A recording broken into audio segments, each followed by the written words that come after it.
Ako sa hovorí, keď nemôžeš ísť hore ku ním, tak ich stiahni dole k sebe. Tým sa Schneidl riadi.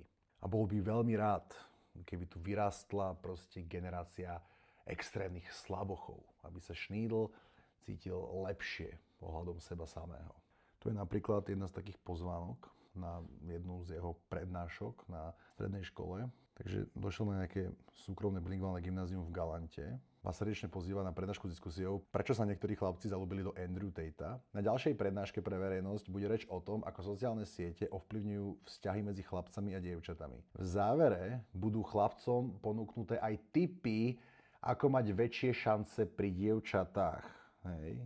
Hovorí Schneidl. Takže tento extrémne necharizmatický, nadľudský škaredý, kolosálne zanedbaný a ešte k tomu aj račkujúci človek ide chlapcom radiť ako na dievčatá.